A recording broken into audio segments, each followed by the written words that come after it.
20 games coming out in March 2024 that we think you should know about. There's a lot here. We've got big games like Rise of the Ronin, Dragons Dogma 2. Those are going for pretty huge audiences, but there are some AA surprises as well sneaking in. And if anything, 2024 with games like Helldivers 2 and Palworld has shown us that those AAs can hit damn hard. And as always, we'll be going through things chronologically. And of course, if you would like to know about more releases as they come out every single week, over on Bellular.games, we use our daily newsletter loading screen, which comes out every day, to highlight releases and surprise hits as they appear. So if this video is the kind of thing that you'd like more of, check out Bellular.games. With that said, let's go. Starting on the 5th, we had Expeditions, a Mudrunner game. It just launched, and it's Saber's attempt to take the sandbox of Mudrunner and SnowRunner and bring that into a game with like missions, management, layers of preparation, and all that stuff. And honestly, to me, that is a humongous selling point. Like, the gameplay of those has always been extremely impressive, but as a gamer-brained moron, I like to delude myself into thinking I'm interested in strategic genius, when in reality, I'm just looking at numbers going up. So it's interesting to me. We know the core gameplay is fantastic, and review-wise, it's already landed in around the 8 out of 10 range. Okay. The 5th actually was a wild day because it had another game, and that is Classified France 44. It is the first game from Absolutely. It's being done with Team 17, and they've actually got experience in the World War II setting with games like Hell Let Loose.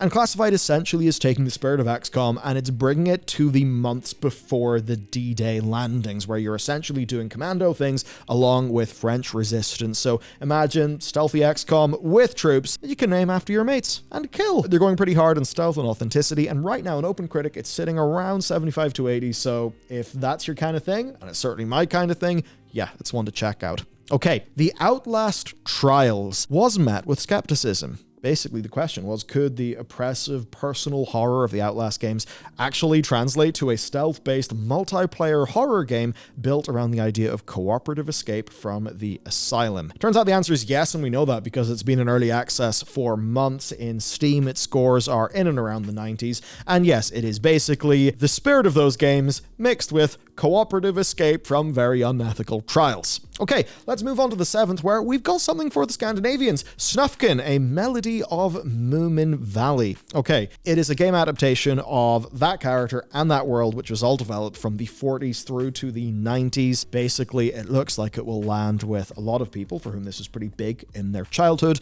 and the whole game has been scored with a collaboration with the Icelandic band Sigur Rós, which seems pretty sweet. Okay, next up. This is impressive to me. Do you remember Townscaper? It was this really cool toy that was built off a developer making just a real marvelous, like, dynamic building system. We've got a similar game. It's coming out on the 8th. It's rolling with that idea. It's trying to evoke sort of the, lost summer days, and its art style is bloody gorgeous. Yeah, I just think this looks incredible, and I suppose in a world where we are crammed in shitty apartments, it's nice to dream, and at the very least, express some creativity, and certainly make a few nice desktop wallpapers. A really impressive bit of development. Okay, next. If I was to say that Unicorn Overlord is a game from the people who made 13 Sentinels and Odin Sphere, most of you would probably be really confused, but some of you will have already thrown your money at the screen. The TLDR is their track record is bloody incredible. It's basically Vanillaware and Atlas going and doing tactical RPG stuff. In this case, a sort of fantasy blend of army building, battlefield strategy, and individual tactical combat into one big old cohesive experience. And of course, being Vanillaware, it's absolutely gorgeous looking, and the early impressions are referencing Tactics Ogre, Breath of Fire, and early Final Fantasy sort of era of games. So if that kind of thing lands for you, I think this game will be a pretty strong win. Okay, next, and fresh off the recent re-release of Star Wars Dark Forces, we're getting more Star Wars content with Battlefront 1 and 2. That's the original Battlefront 1 and 2.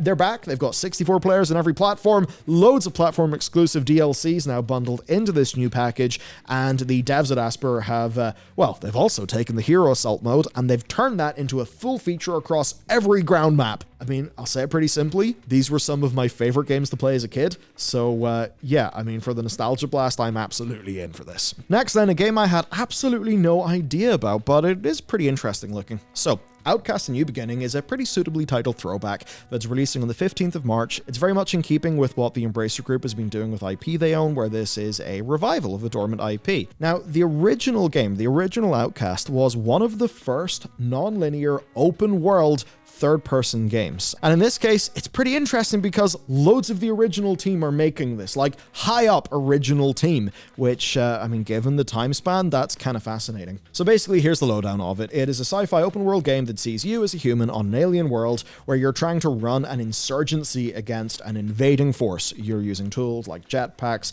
wingsuits, that kind of thing to get around. You're developing your own play styles with third-person shooting and powers granted to you by the native planet. Overall, it does not look like the most polished experience in the universe, but it does actually appear to be trying to do anyway some fairly interesting things. Seems like it's got a pretty strong focus on progression, and in a way it's kind of an odd one because it does kind of just look like a AA Ubisoft open world, but this is by the team who genuinely were kind of pioneering that back in the past, and who are trying to put new spins on it now. So we'll need to see how the overall game is. I've been looking at demos and previews, and at the very least, they're certainly showing off some neat elements. Again, we'll have to see, and as always, don't pre-order. So let's move on to the 19th, where HiFi Rush hits PlayStation. There's not much else to say. It's a great game. Well, it wouldn't be a month of video games without another farming sim, but in this case, it's one with a bit more of a different spin, and that is Lightyear Frontier. It's different because you're not going about in a tractor or in some cozy fantasy setting. Instead, you're in a mech suit. It's not a combat game, though, so think things like, combine harvester legs, using your mechs to, farm, manage crops, home building, lots of tech progression, co-op as well, and with a focus on exploring a world in the midst of an environmental collapse. Overall, to me, it looks neat. I like the art style, and more in just the way that, yes, it's colorful, but just some of the designs and stuff I think are pretty strong, so looks good. Next, then, a very different game, and a massively delayed one. And it is Alone in the Dark. Yes, it's back again. I've already played one of the shitty re-revivals of that game. But yeah, the original, of course, is a PS1 game. And in this case, we've got a straight remake of that. And they brought in Jodie Comer and David Harbour for the voice cast. And the TLDR of the kind of setting, situation is, it's a missing person case, which has led you, detective and your client, into an ancient manor. And from there, survival horror bullshit happens. Puzzles, ammo conservation. Writing from Mikhail Hedberg, and he's a pretty interesting name. He wrote Soma and the Amnesia games, and not like the follow-up ones. I think he was involved with those, but Amnesia The Dark Descent. He was writing that, so pretty cool guy to have working on the project, I gotta say. Anyway, I think hopes are pretty real here. I mean, for me, the Resi 2, 4, and Dead Space remakes have 100% got me back into the genre. I never played the original here, so yeah, I'm actually interested. Then, on the 21st, Horizon Forbidden West hits PC. And yes, I know, Horizon Forbidden West kind of got a bit mogged by Elden Ring. It stole its thunder on launch. But look, the game on its own merits, it's not Elden Ring, but it was reviewed really well. In this case, though, we actually can bring leaks into it because the 2023 Sony link actually gave us a glimpse into their PC sales. They had Zero Dawn at the very top. 3.3 million copies. Now, of course, it had been out on PC for way longer, but still, it showed that plenty of people were interested when Zero Dawn appeared on PC. So in this case, for Forbidden West, I could see it doing fairly decently. That being said, from what we've been led to believe so far, I hope you have a big graphics card, because even hitting 1080-60 is going to require some of the newer pieces of kit. Okay, next then, we got the big one. It's Dragons Dogma 2. It's kind of hard to properly convey how big Dragons Dogma 1 was to the people who actually played it and loved it. Basically, it's one of those games that truly has super fans. And that's basically because at the time, no other game was really doing what it did as well as it did. Like the way that you were fighting beasts, grappling with a griffin and stuff. I mean, man, it was just extremely impressive. It was you fighting fantasy beasts, but they actually feel like creatures, not hitboxes. It was pretty incredible. The game just gave people unparalleled freedom, yes, in the combat, but also in the AI and the pawn companion system. It was just a pretty damn special game. And a game that itself was pretty crazy. They did not get to make the full scope. I'm pretty sure it was supposed to end on the moon. Who knows how it goes with Dragon's Dogma 2, but suffice to say, it does seem that all of that goodwill is now coming up with Dragon's Dogma 2. And certainly since then, we've had the rise of all of the different Souls-likes. We've had Elden Ring do absolutely fantastically. So I suppose the big hope here is that with so many people knowing that they love combat-oriented fantasy RPGs, this actually could hit a pretty damn big audience, especially because there will be a cohort of superfans there on day one evangelizing. Okay, next, and on the same day, we've got Princess Peach Showtime. It's a platformer. The conceit is theater, switching costumes, with like varied movesets, that kind of thing. The previews kind of suggest a light, airy game. Not really my cup of tea, but probably a very good game for what it is, as is the Nintendo usual. But next, though, we've got a very different game, and one that also could be big, and that is Rise of the Ronin. It drops on the 22nd of this month, and I think it really is worth, it's worth being interested in.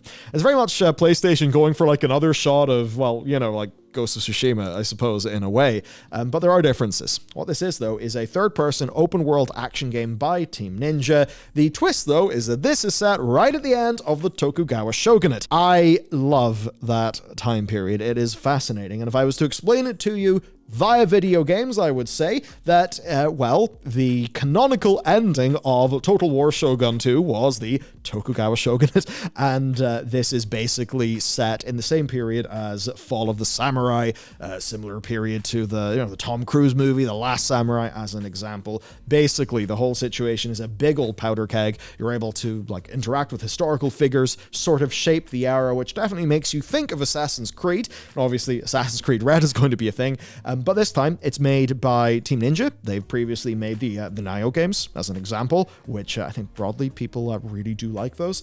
Overall, though, being Team Ninja, expect excellent combat and a very interesting last-minute reveal in that this has 4-player co-op. Now, the idea of 4-player co-op in this setting, maybe with maxed out difficulty, that actually sounds really cool to me. Okay, next then, we've got Paradox, a publisher that I've recently said many lovely things about. What they do have, though, is on the 26th, they're taking Civ with Millennia. So far, it doesn't appear to be reinventing the wheel. It is the usual turn-based combat, hex-based maps, era-based tech trees, but it does seem they're maybe hoping for a deeper economy and some more random events that will spice it up. But obviously, it is really hard to fight with Civ plus DLC, to the point where the first thing that any new Civ game has got to deal with is, competing with its predecessor and all of its predecessor's DLCs. Something that, in fairness, Paradox knows everything about, given City Skylines 2. I will say, though, for what it's worth, the Steam Next Fest demo of this actually did go down pretty decently. But still, Civ plus DLC is a kind of tricky enemy to beat. Anyway, our next game is crazy. Do you remember the South Park Nintendo 64 game? If you do, then it probably wasn't because it was good, because it truly was shit. Anyway, if you merge that game with the setting of Stick of Truth, you have South Park Snow Day, which is coming out on the 26th. Basically, it is an action combat modern South Park game, and it could be promising. I am skeptical of the shift to 3D. Sometimes reminds me of the Nintendo 64 game's assets, not in a good way, but this is a full South Park game made in collaboration with South Park Studios, as were, the last two. Just that the last two were developed by Obsidian and then Ubisoft, both pretty big chunky teams. But in this case, while it is done by a newer studio, it's actually one that's been founded by ex-AAA staff who worked in the likes of the BioShocks and also the more recent South Park RPGs. So look, I'll say that I am skeptical, though that's mostly gut reaction to some art style stuff. If the gameplay ends up being good, look, even if the gameplay ends up being serviceable, but it's still the kind of South Park creative vision and that side of it is executed well, that still could be a good enough time for me. Next then, The Falconeer was a debut effort from a solo dev that had us riding big old falcons into battle. It was pretty cool, and their next game, Bulwark, is a city builder set in that world, but of course with twists to make it unique, where you're actually rebuilding seaborne fortresses and cities from Flotsam as a part of a wider world that's involving trading and strategic warfare. This just looks really, really terrific, especially coming from, the origins there, a solo dev. I think that's pretty incredible. And what's really cool is they actually kept a demo up on Steam for ages, and they've been updating the demo as development progressed, which basically means this game has been in free early access, which is at the very least, I think, a pretty damn gutsy and commendable approach. I like what it's trying to do anyway, and it's out on the 26th. 2 days later, we've got Open Roads. This is a game that suffered from, the creative lead leaving the team following very public allegations and problems. Then, what happened though, is the publisher Annapurna, they basically backed up the remaining team to actually complete the game. Pretty crazy story. But as for the game itself, it's an adventure game detailing a road trip between mother and daughter as they delve into some deep, dark family secrets. So you can check that out. And it brings us to our final game of the month. It looks pretty sick. It's called Pepper Grinder. and it's from Devolver Digital. Very much, okay, not literally a rhythm game, but that very like rhythmic feeling platformer gameplay. Certainly, you know, if you've spent loads of time in Celeste or Super Meat Boy or anything like that, I think this will be speaking to you. Their Steam Next Fest demo went down very positively indeed.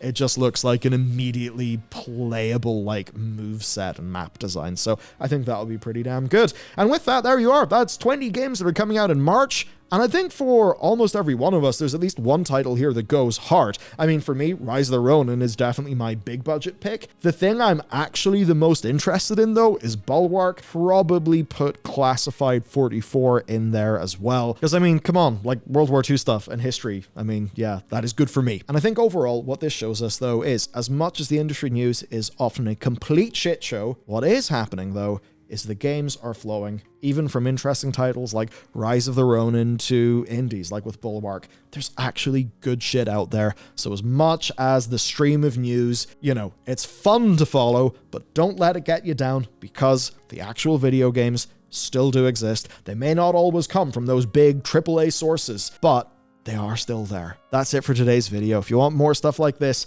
hit up bellular.games. And of course, if you want to check out our video game, The Pale Beyond, you can do so over on Steam. That's it from me, and I'll see you tomorrow.